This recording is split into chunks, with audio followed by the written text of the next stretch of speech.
waxaanu soo gaarnay darsigii saddexaad waxaanu ka bilaabaynaa xadiidka 11 عن أبي هريرة رضي الله عنه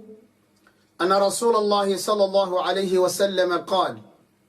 حق المسلم على المسلم 5 رد السلام وعيادة المريض واتباع الجنائز وإجابة الدعوة وتشميت العاطس متفق عليه. حديث كان بخاري يا مسلم باوريي من حديث أبي هريرة رضي الله تعالى عنه وأرضاه. أبو هريرة وحليه النبي صلى الله عليه وسلم باوحيري حق المسلم على المسلم 5 مسلمكو حق وكليهي walaalkiisa kale ee muslimkiihi waa 5 riwaayadan saas bay tilmaamaysaa. riwaayaad kale ayaa jira laakiin riwaayadan waxay tilmaamaysaa muslimiintu xuquuqda isku leeyihiin waa 5. muslimku waa qof walba oo laa ilaaha illa allah yidhi, lawnkuu doono, midabkuu doono, luqaduu doono, waddankuu doono, qaaraduu doono ha joogo. laa ilaaha ila allah baa laga wadaa qofka ay idin kulmisay ayaa muslim la yidhaahdaa. taas waya midaan doonayno awlaadeenna iyo caruurteenna inaan ku tallaallo oon barno muslimiintu inay walaala yihiin. inama almu'minuuna ikhwatun sida uu rabbiga ilaahay jala jalaaluh. xaqu lmuslimi cala almuslimi 5 hadda muslimiintu xuquuq badan bay isku leeyihiin, bal xadiidkan aanu aragno 5 u tilmaamayo. 1 raddu salaam, salaamta marka lagu salaamo inaad celiso oo wacalaykum assalaam aad dhahdo. raddu salaam xuquuqday muslimiintu isku leeyihin waxaa ka mida marka koobaad inay isa salaamaan. oo haddaad aragto qof muslima ama garo ama ha garanine haddaad calaamadaha iyo aahaarta islaamnimadaba ku aragto xaq uu kuu leeyahay xuquuqda waxaa ka mid a inaad dhado assalaamu calaykum. 3 qaab baad salaanta u gudan kartaa. inaad dhado assalaamu calaykum, salaantana xusuusta tanwiin iyo tacriif labadaasay ku bannaan tahay. inaad assalaamu calaykum oo tacriif oo shamsiye aad dhigto dhahdo alif iyo laam aad geliso dhado assalaamu calaykum, ama inaad dhahdo tanwiin oo salaamun calaykum.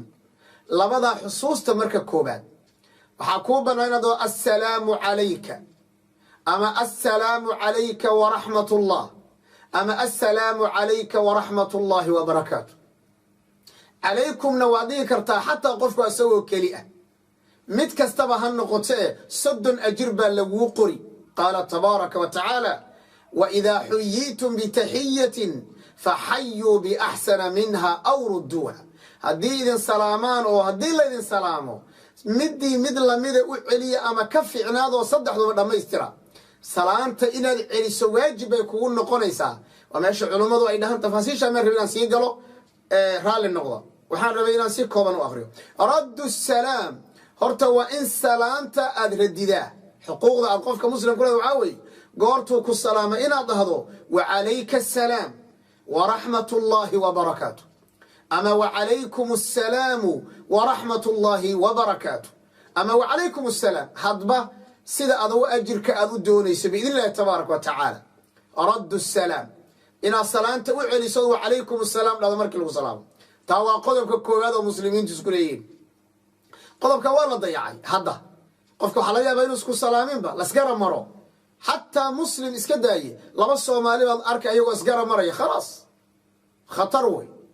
ama salaantii dhalinyaradu intay ka tageen inay haay iyo waxa la isku salaamo ee aan islaamku keenin in la isku salaamo.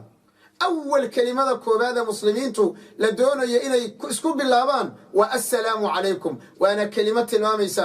nabadgeliyo. xoolahaaga waan kuu nabadgelin, oo cirdigaaga iyo sharaftaadaan kuu nabadgelin, oo naftaada ku nabadgelin weeye macnaheedu maxaa yeelay ilaahi baa du salaama muslimkuna waa qof nabadgelyo u saaxiiba assalaamu calaykum qodobka labaad waa ciyaadatul mariid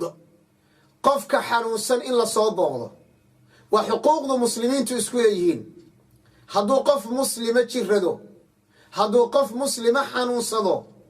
xaqa uu kugu leeyahay muslimka kalow waa inaad soo booqataa arrintaa maanta ma noogu jirtaa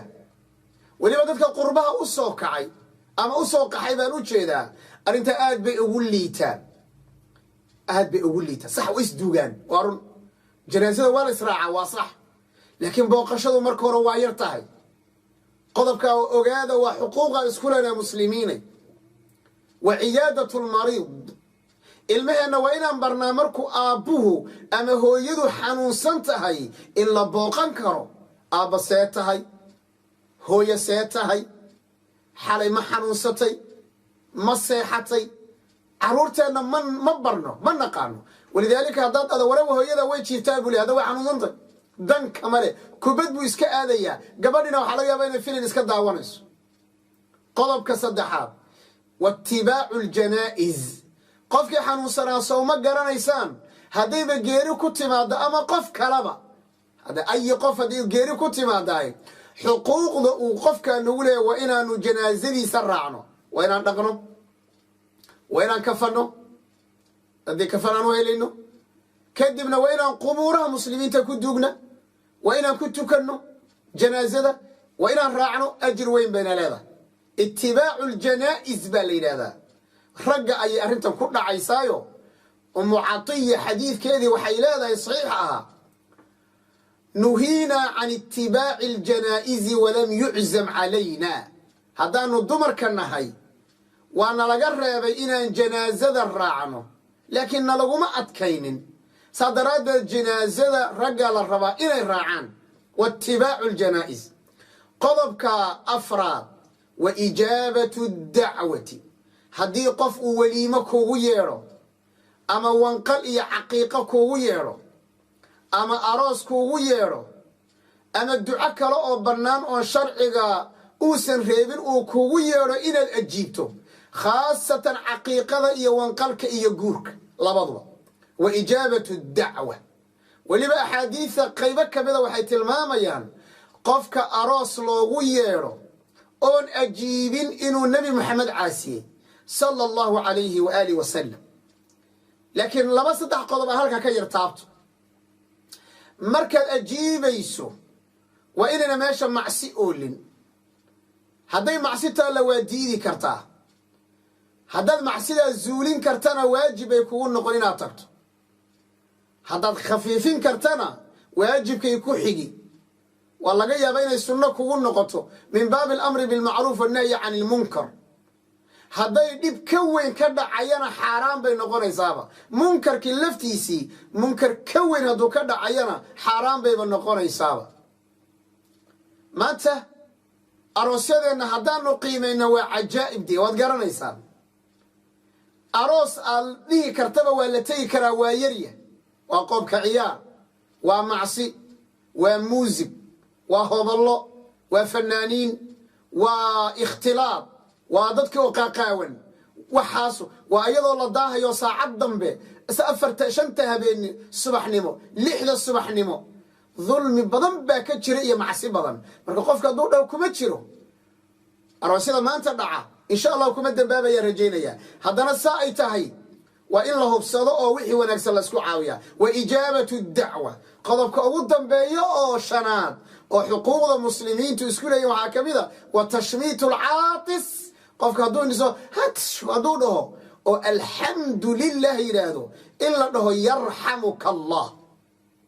kii alxamdu lilah ilaahi dhisoodayna uu dhaho yahdiika allahu aw yahdiikum allahu wa yuslixu baalakum laakiin waa inuu alxamdu lilah yidhaahdaa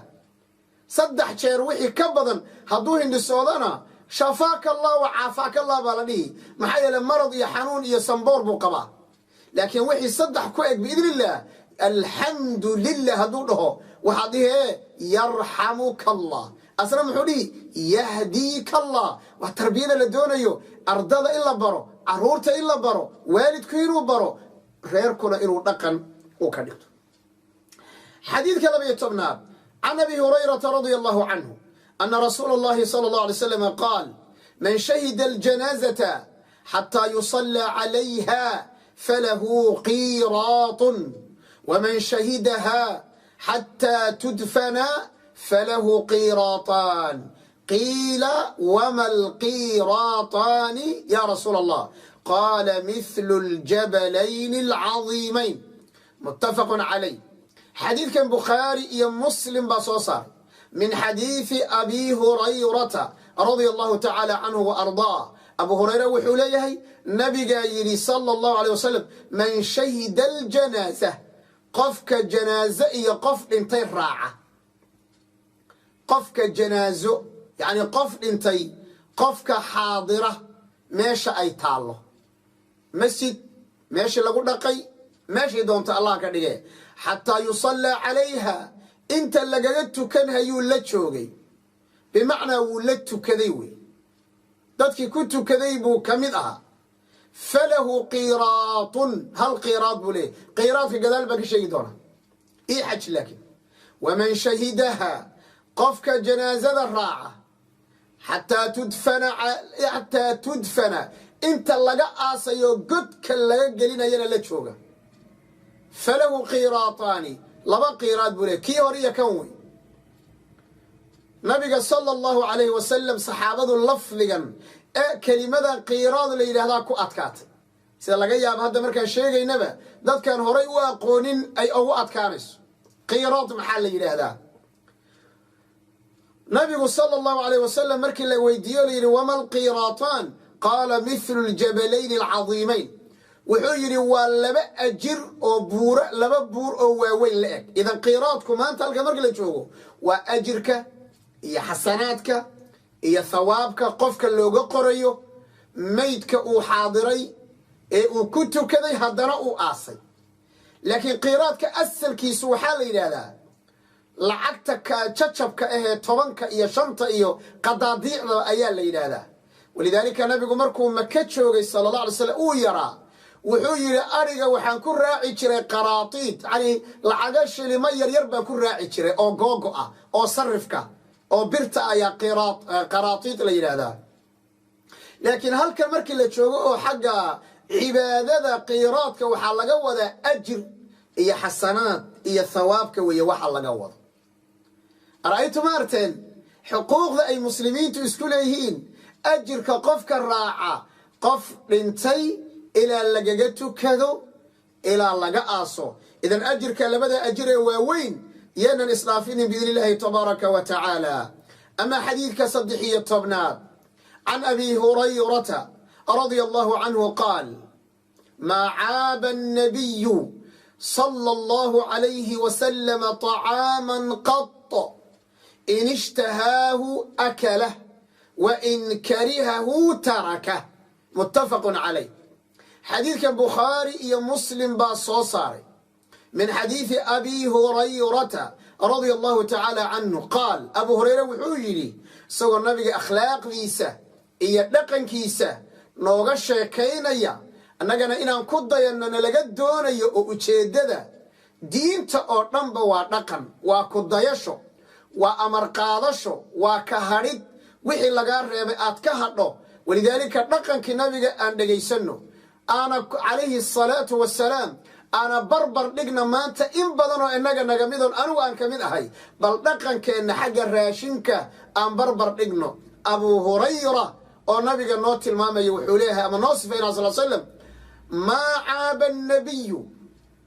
صلى الله عليه وسلم نبي ما عيبين من دليعين وحنا كما شيقين طعاما قط راشن ولي نبي وحبا كما شيقين راشن وحلا عنا هالنغضو وحلا عبا هالنغضو وحقلل هالنغضو وحقيا هالنغضو شيء راشنا وحلا كري هالنغضو وحسكبسل هالنغضو راشن وحعناها الله مريده عناها بوحلا مريو الله عنه نبي ولي وعيبين ولي ما دليعين وحنا كما شيقين عليه الصلاة والسلام haddii loo keeno laba mid unbuu samayn jiray in ishtahaahu akalah hadduu nabigu sala allahu alay wasalam uu jeclaado oo naftiisu ay jeclaato oo naftiisu ay ishtahaysa u doono akalahu waa cuni jiray si hanii'an mariyan buu cuni jiray si qiimo badan oo naftu ay jeceshahayoo shukrin nicmada allana ay ku jirta buu cuni jiray calayhi salaatu wasalaam wa in karihahu taraka hadduu nabigu naftiisu ay nacdana nabigu asagoon ceebaynin buu iska riixi jiray wuxuuna dhihi jiray hadda ma cuni karo waxba kama sheegi jiray calayhi salaatu wasalaam haddaba carruurteenna maxay nooga baahan yihiin inaanu nicmadan aan barno maanta waa nuucaynaa kolka hore waa la urin marka hore markaasaa la ceebaynayaa uf baa laleeyahay bacda madow baa lagu guri qashinkaa lagu guri allahu akbar dadna gaajo iyo baahi ayay u dhimanayaan oo u baaba'ayaan caalamulislaami marka akhlaaqda aan baranno oo dhaqanka aan baranno oo israafka aan iska dayno oo cuntada la daadinayo aanu iska dayno kolka hore cunto kooban ha la kariyo haddii la kari waayana faranjeerka intii la gashado ciddii faranjeer bale cuntada intay taalayaan ilmaha cunto kale la barin oo yaan la siinin laakiin ilmihii in la yidhaahdo maalin walba cuntada ha la daadiyo khalaas khatarteeda wey maa caaba annabiyu sala allahu alay wasalam طacaaman qatu in ishtahaahu akalah wa in karihahu taraka marka nicmada ilaahay lagu shukriyo nicmada ilaahna yaan lagu kufrinin haddaanu shukrino ilaahay baa noo ziyaadin arsaaqada lain shakartum laaziidannakum haddaan shukrin weynana walain kafartum haddaan kufru nicam haddaan ku dhacno ilaahay wuxuu leeyahay ciqaabkayga iyo cadaabkayga iyo naqsiga aan xoolaha idinka gelinayo ee barakada laga qaadayaay waa mid muxaqaq oo dhacaysa xadiidka 14 can abi hurayrata radia allahu canhu ana rasuula allahi sala allahu alayhi wasalama qaal xujibat annaaru bishahawaat wa xujibat aljannatu bilmakaarih muttafaqun calayh xadiidkan bukhaari iyo muslim baa wariyey min xadiidi abi hurayrata radia allahu tacaala canh wuxuu leeyahay abu hurayra nabigaa yidhi sala allahu alay wasalam xujibat innaar naarta waxaa lagu seereeyey naarta waxaa lagu hareereeyey naarta waxaa dhinacyada laga dhigay bishahawaati waxay naftu jeceshahay zinadii khamradii xaaraamtii oo dhan waqti dhammayskii filimadii xaaraamta ahaa wax alla wixii naftu itibaacu lhawaa salaad la'aantii soon la'aantii zaka la'aantii wax alla waxay naftu jeceshahay oo dhan ayaa lagu hareerayey markaasaa naftu markay wixii samaysaba naartii bay marka gelaysaa meeshii inanay waxa soo dhaaftay wixii ku hareeraysnaa naarta ayaad soo dhaaftay marka qofka waxaa weeyaan boos buu naarta ku yeelanayaa nacuudu billahi tabaaraka jalla wacalaa wa xujibat iljannatu bilmakaarih jannadana waxaa lagu hareereeyey oo lagu seereeyey oo mooro ay u tahay bilmakaarih wax alla waxay naftu necab tahay oo dhan waa weysadii waa salaadii waa xaaraamtii oo laga tago waxaasoo dhan kulli wax alla waxay naftu nacayso oo dhan ayaa lagu hareereeyey markaasaa qofkii waa ka fogaanaya nafti baa nacayse salaadii buu ka tegayaa weysadii buu ma weysaysan kara buu leeyahay hurdadii buu sii wadanayaa soonkii buu ka tegayaa ma soomanaan kara buu leeyahay intaas oo saacadood ma soomanaan kara buu leeyahay xajkii ma xajin kara buu leeyahay wahaakada nafta jannada waxaa lagu hareereeyey wax alla waxay naftu ay nacayso oo dhan allah tabaaraka wa tacaala waxaan ka baryayaa anigiyo idinkaba inuu nagu anfaco axaadiisa rasuulkeenna sala allahu calayhi waaalih wasalam inta aanu kaga kulmayno darsiga kan xiga waxaan idinkaga tegayaa subxaanaka allahumma wabixamdika ashhadu an laa ilaaha ila anta astagfiruka waatuubu ilayk wassalaamu calaykum waraxmat ullah